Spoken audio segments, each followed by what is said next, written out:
Vice President Sara Duterte believes the face-to-face setup is still the best way to educate students, and despite all the naysayers, she remains adamant its implementation can no longer be delayed. Despite the school opening being a rousing success for the most part, the Education Department also saw certain areas they can improve on. Daniel Madalastas supplies all the details in this report. Vice President Sara Duterte personally greeted and checked on the students at Dinalupihan Elementary School in Bataan for the opening of this year's in-person classes. She even assisted some students and became like their own teacher for a moment. In her speech, Vice President Duterte didn't miss the opportunity to give advice to the students. Paalala namin sa ating mga learners, sa ating mga anak, na hindi ang inyong mga magulang, hindi ang paaralan, hindi ang inyong mga guro ang magpapabago ng buhay ninyo.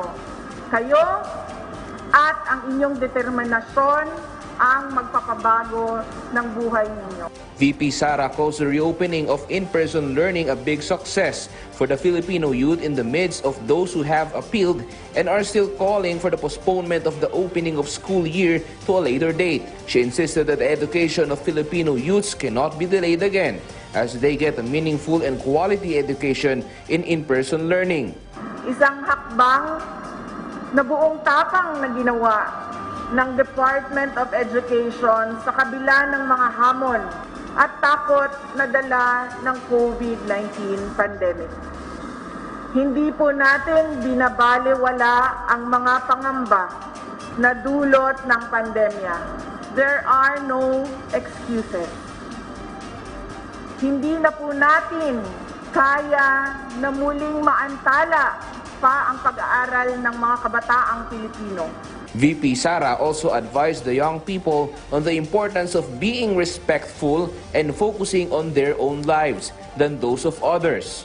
Pagtuunan nyo ng pansin ang sariling buhay ninyo, ang pag-aaral ninyo, ang inyong kaligayahan, at huwag ninyong pagtuunan ng pansin ang buhay ng inyong mga classmates at ng inyong mga schoolmates.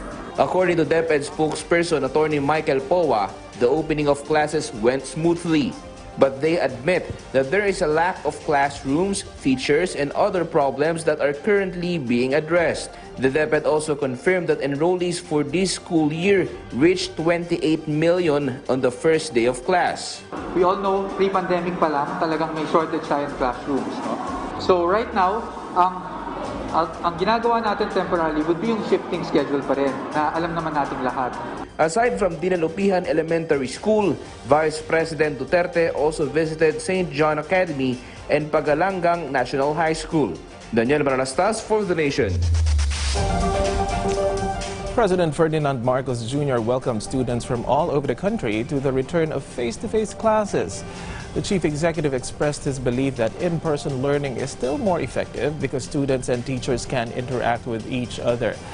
Because of the continuing threat posed by COVID-19, students and teachers still have to abide by the minimum health protocols and keep themselves healthy enough to continue to learn new things. The president expressed confidence in the leadership of Vice President Sara Duterte as Secretary of the Education Department, and that the more than 28 million students enrolled this year will get quality education.